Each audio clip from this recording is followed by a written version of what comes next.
Sometimes a sentence finds you at the exact moment your life feels like it is coming apart. Not a grand revelation, just a quiet phrase that lands in your chest with the weight of recognition. Oh, this is what I'm living. You might be scrolling through your feed late at night or overhearing something in a cafe, and suddenly it feels less like you chose these words and more like they chose you. In Jungian language, this is a small act of synchronicity, a meaningful coincidence where outer events mirror an inner state, as if the unconscious itself has reached across the threshold and said, "Now, look here."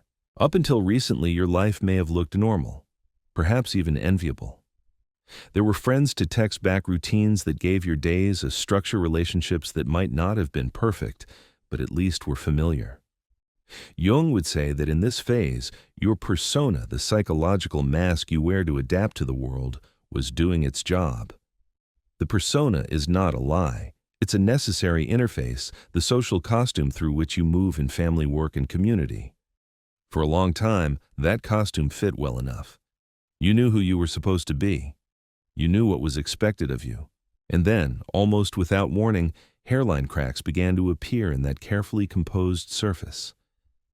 A friend stopped returning your messages with their usual warmth. A relationship didn't explode. It simply thinned out into a dull, confusing silence. Gatherings that once felt cozy began to feel strangely hollow, like you were watching yourself from a distance, mouthing the right words, but feeling none of them land. It was as if someone somewhere backstage had quietly begun to dismantle the set of your life, removing props, dimming certain lights, ushering minor characters off stage, until you found yourself standing in a kind of emotional half-light, exposed and alone. From an everyday perspective, this looks like failure, rejection, abandonment. From a Jungian perspective, something far more radical is underway. What you are experiencing is the disruption of an old psychic equilibrium. The unconscious, that vast inner field of images, emotions, and potentials beyond your conscious control, has decided that the way you've been living is too small for the person you are becoming. Jung called the movement toward a more authentic, integrated life individuation, the lifelong process by which the ego, your conscious I, comes into right relationship with the deeper organizing center he named the self, the totality of who you are, seen and unseen. Individuation rarely begins with a polite invitation. It begins with a rupture. Life stops cooperating with your old strategies. What once worked no longer does. In symbolic terms, you have entered what alchemy, which Jung used as a map of inner transformation, called the nigredo, the blackening. This is the phase where the old structures dissolve, where what is false, exhausted, or outgrown must be broken down. It feels like depression, but in depth psychology, we might call it a kind of holy decomposition. The personality you built to secure approval, to keep the peace, to not be abandoned, is being gently but relentlessly taken apart. You feel it not only in your circumstances, but in your body. Perhaps your sleep has become strange, either restless, fragmented, or heavy as stone. Maybe you notice an ache in your chest when you scroll through old conversations, or a subtle nausea when you think about returning to certain social scenes. There can be a numbness too, as if your feelings have been wrapped in cotton. Jung would say that libido, not merely sexual energy, but the broader psychic life force, is withdrawing from outer objects and old identifications.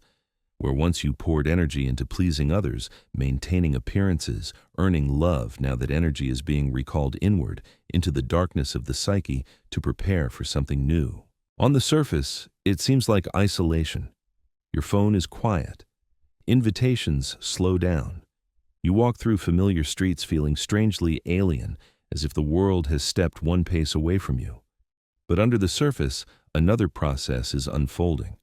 The self is beginning to clear the field to remove those relationships and routines that can no longer sustain the deeper life trying to emerge through you.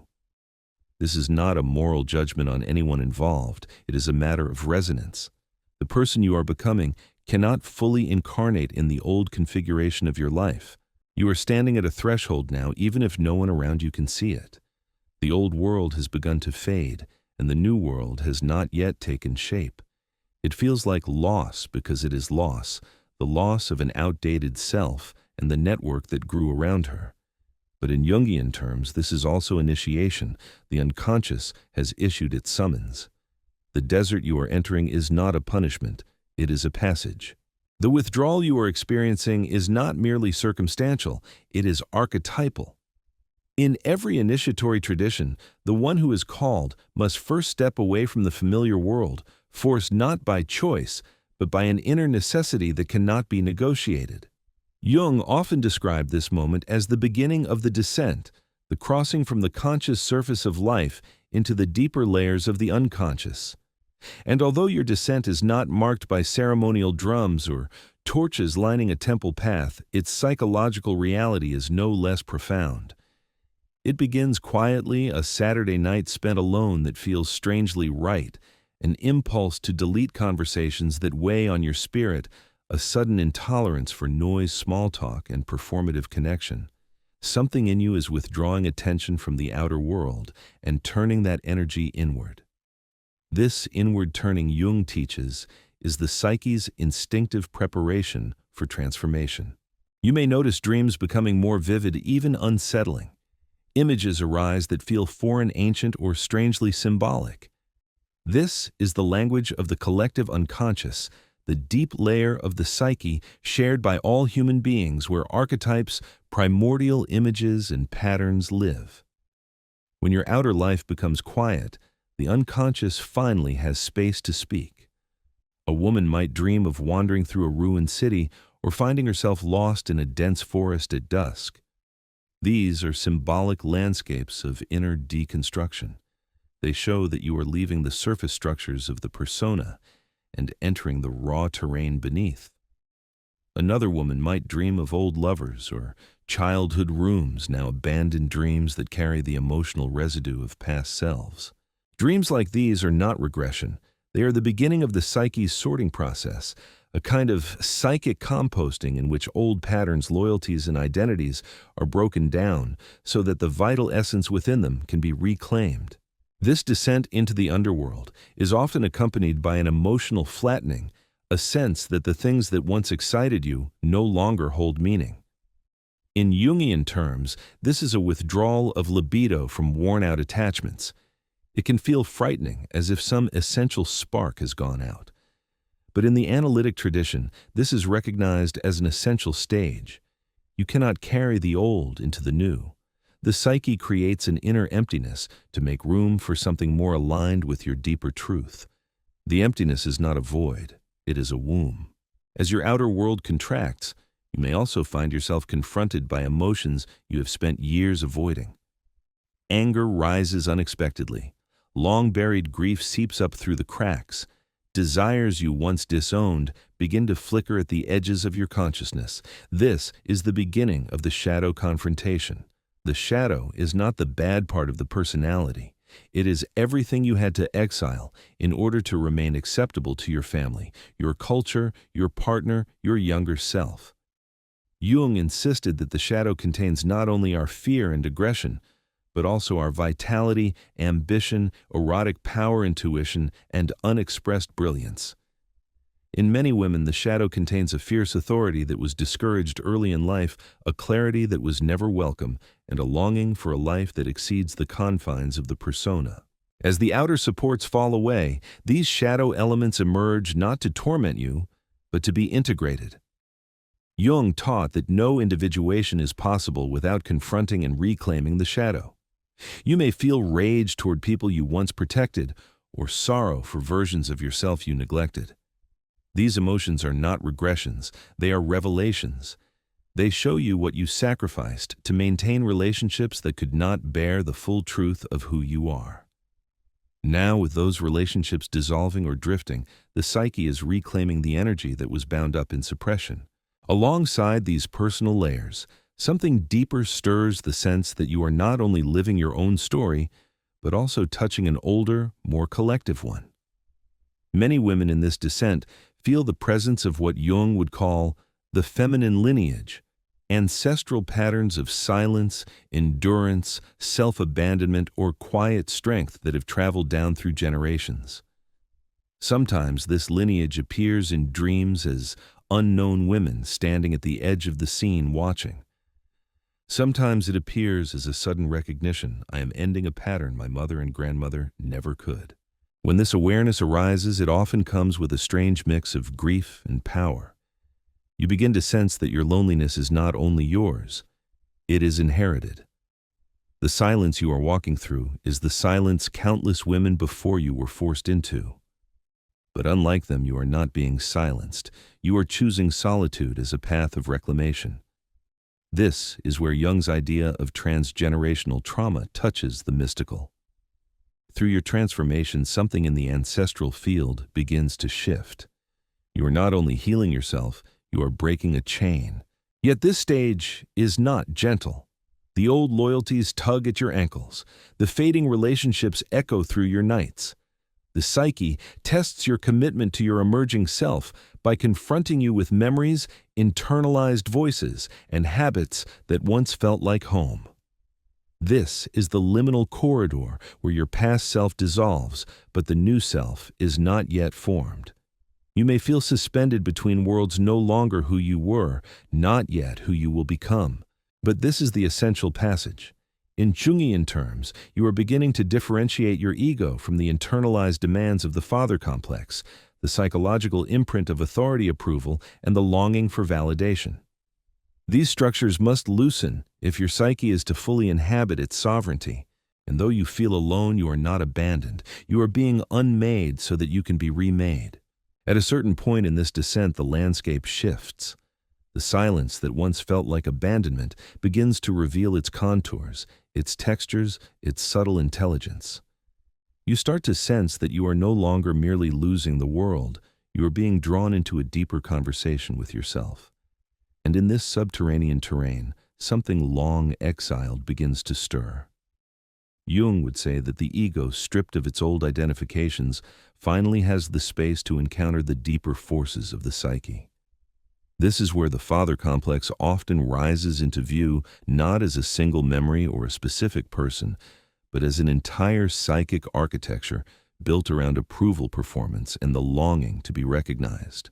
The father complex in Jungian understanding is not simply the relationship one has with an actual father. It includes the internalized image of authority, order, and worthiness that shapes how a woman learns to secure love. For many, it is the invisible engine behind people-pleasing, overachievement, self-minimization, or the magnetic pull toward partners who echo early dynamics. When your outer world quiets, this complex becomes unmistakable. You may suddenly see how much of your identity was constructed around being acceptable to others, how you trimmed your edges to be chosen, how you absorbed the silent message that love must be earned through compliance. As the father complex loosens, a disorienting freedom appears. Without that old authority figure, internal or external, dictating the terms of your existence, you face a more bewildering question. If I am not performing for approval, then who am I? What do I want? These questions do not arise politely. They erupt. They move through your body like heat, through your dreams like storms. This is the emergence of your eros, not in the narrow sexual sense, but as Jung defined it, the connective, creative, life-giving principle that fuels meaning and vitality. Eros is the soul's instinct toward relationship, not only with others, but with your own energy, your own imagination, your own depths. When Eros awakens, desires you once suppressed begin to surface. Desires for truth, for freedom, for a life that feels internally coherent rather than externally impressive.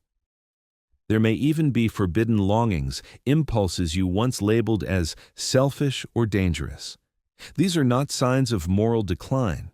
They are signs that your psyche is waking up. Jung believed that individuation requires the integration of eros, because without the life force, the personality becomes brittle, over-controlled, and cut off from its instinctual wisdom. The isolation you are living is making space for eros to return slowly, fiercely, unmistakably. As this inner fire grows, it begins to illuminate the architecture of your past. You may suddenly recall childhood scenes with a clarity that feels almost cinematic. You see the ways you learn to shrink to stay quiet, to anticipate others' needs before your own. In these moments, the descent becomes an act of witnessing. You are not merely revisiting your past, you are reclaiming the self that was left behind within it. What emerges is not resentment, but a profound tenderness for the child. You once were the girl who had to become so adaptable, so compliant, so alert to the emotional weather of others. This tenderness is a turning point. It signals that your relationship with yourself is shifting from judgment to compassion. And in depth psychology, this shift is a clear sign of the self, the organizing center of the psyche, moving into greater proximity with the ego. The self does not shout, it does not command. Its presence feels like a quiet, steady warmth, a sense that something larger than your conscious mind is holding you through the unraveling. With this presence comes a recognition the loneliness you feel is not merely personal. It is archetypal. The myths of descent, Inanna into the underworld, Persephone into Hades, Psyche into her forbidden tasks, each describe a woman stripped of her symbols of power so she can encounter a deeper authority within herself. You are living this myth not metaphorically, but psychically. The stripping is real. The emptiness is real. But so is the transformation taking root beneath it. And now, something unexpected begins to happen. The desperation that once clung to your solitude starts to loosen. The anxiety of being unseen softens. You begin to feel a subtle but unmistakable shift. The experience of being alone no longer feels like punishment. It begins to feel like truth, like a necessary clearing in which something sacred can unfold. In this moment, the ego is no longer the frantic manager of your life. It becomes the apprentice of the self. And from this apprenticeship, a new kind of inner posture emerges, upright, grounded, quietly powerful. As the psyche settles into this new inner posture, the descent takes on a different tone. What once felt like disintegration begins to feel like revelation. The silence around you, which earlier pressed in like a suffocating fog, now expands into a spaciousness where subtle perceptions become possible. This is the moment in Jungian work when the ego, having relinquished its defensive rigidity, becomes receptive to the deeper currents of the collective unconscious. You may sense it as sudden intuitions, strange clarity, or a quiet blooming of insight that does not feel thought so much as remembered. This phase is not dramatic. It is not explosive. It is slow, steady, and almost imperceptible, like dawn light gradually overtaking the night. There is a softening and attunement, a shift in the internal gravitational field. You begin to recognize that much of what you once called loneliness is actually an absence of noise that once drowned out your own voice. Now, in the spaciousness of withdrawal, your voice returns. At first, it is faint like a whisper you can barely hear, but as you listen, it strengthens. What emerges is not the brittle voice of the persona rehearsed for an audience, but a more ancient voice, the voice of the inner feminine, the archetypal principle of intuition, embodiment, and inner knowing. For many women, this is the first time they have heard themselves without distortion, the first time their desires feel legitimate, their instincts trustworthy. Jung believed that when the inner feminine awakens in a woman's psyche, it brings the capacity to relate to oneself, to hold one's inner world with care, curiosity, and devotion. This awakening is often accompanied by a new kind of solitude, not the aching solitude you once feared, but what could be called psychological aloneness, a sovereign state where you are no longer seeking your reflection in others. This is also the point where the old relational patterns fall away with greater finality. You notice you can no longer pretend. Connections built on rescuing, performing, or emotional caretaking dissolve because you no longer have the psychic energy to sustain them. What once felt like betrayal now feels like truth. You begin to sense that trying to remain in those dynamics would be a betrayal of your own unfolding. And yet this clarity does not arise without complexity. You may feel guilt for pulling away from people who once depended on your compliance.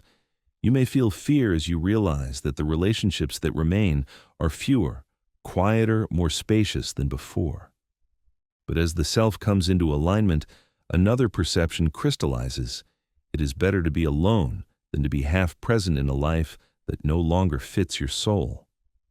The psyche rejects the counterfeit in order to make room for the authentic. And authenticity, Jung insisted, is the lifeblood of individuation. In the midst of this clarity, you may also feel a strange restlessness, not anxiety but creative tension.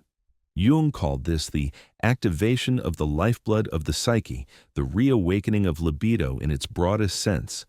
Ideas begin to stir. Long-buried creative impulses rise like animals emerging from a forest after a long winter.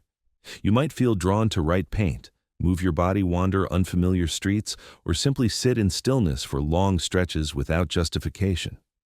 This is Eros beginning to move through you again, no longer tied to the need for validation, but liberated as a force of vitality, imagination, and inner coherence. And as Eros returns, something extraordinary happens. You begin to feel yourself not as an abandoned figure wandering an emotional desert, but as someone standing at the center of a growing internal kingdom. The emotional scaffolding of your life no longer depends on outer figures. There's a new architecture rising from within, constructed of clarity, boundaries, instinct, and a tenderness toward your own complexity that once felt impossible. At this point, the loneliness changes flavor. It no longer burns. It breathes. It becomes air. Instead of craving someone to complete you, you begin to sense that you are already standing in your own fullness, and from this fullness, the psyche undergoes a profound shift. The frequency you emit is no longer one of longing, but of presence, and presence in Jungian terms is the most magnetic force of all. As this inner architecture solidifies, something almost imperceptible begins to change in the field around you. You no longer reach outward with the same desperation. Your psyche, once stretched thin by the demands of old identifications, begins to gather itself inward, forming a center of gravity that feels unmistakably your own. Jung described this as the ego coming into alignment with the self, a process that brings with it an unmistakable sense of inner rightness. There is no fanfare, no triumphant crescendo.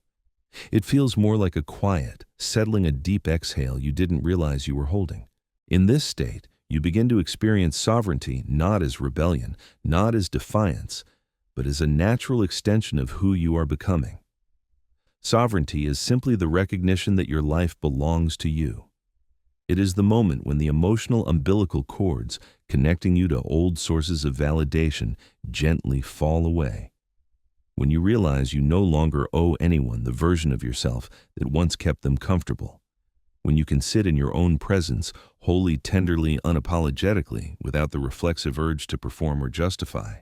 This sovereignty, however, is not a lonely fortress.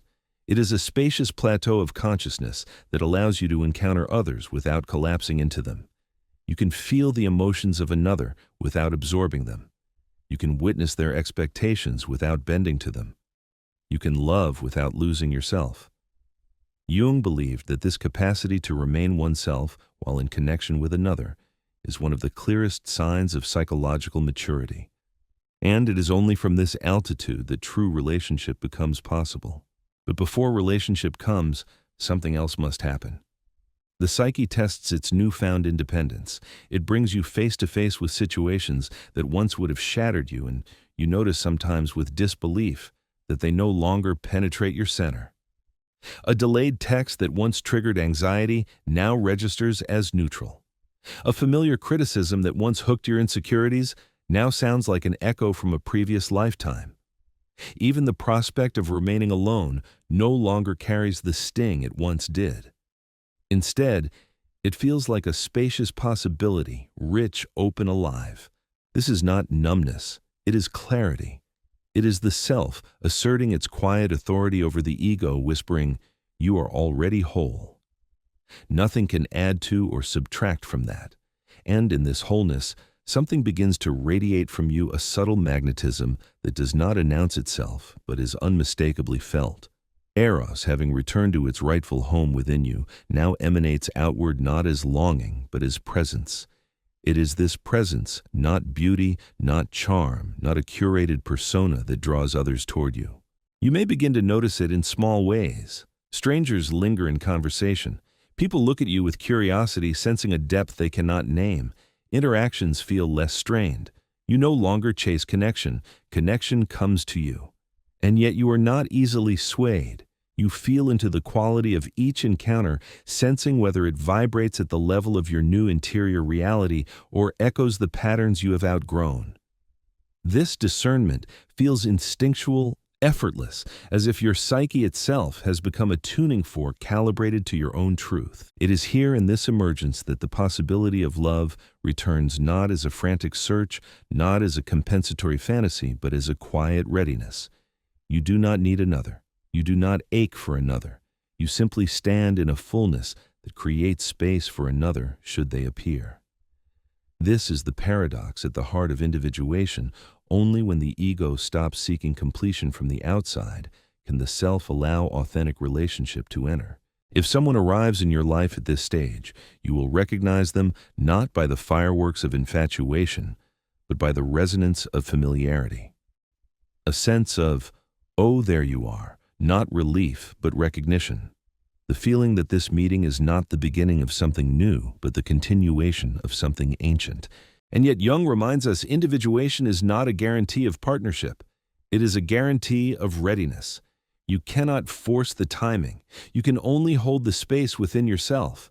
You can only become the one who can sustain the kind of love your soul has been unconsciously preparing for. But even if no partner arrives, the transformation itself is the gift. The desert you walked through was never about another person. It was about returning to the core of who you are. It was about reclaiming the parts of you scattered across years of pleasing, performing, and surviving. It was about becoming the woman who is no longer afraid of her own depths. And now, standing in this new and quiet expanse, you begin to understand the deeper truth. The greatest love you were seeking was not waiting in another's arms. It was waiting in your own. This is the homecoming. This is the integration. This is the point at which the journey inward becomes the foundation for everything outward. The self is a home you build from the fragments of every moment you chose yourself.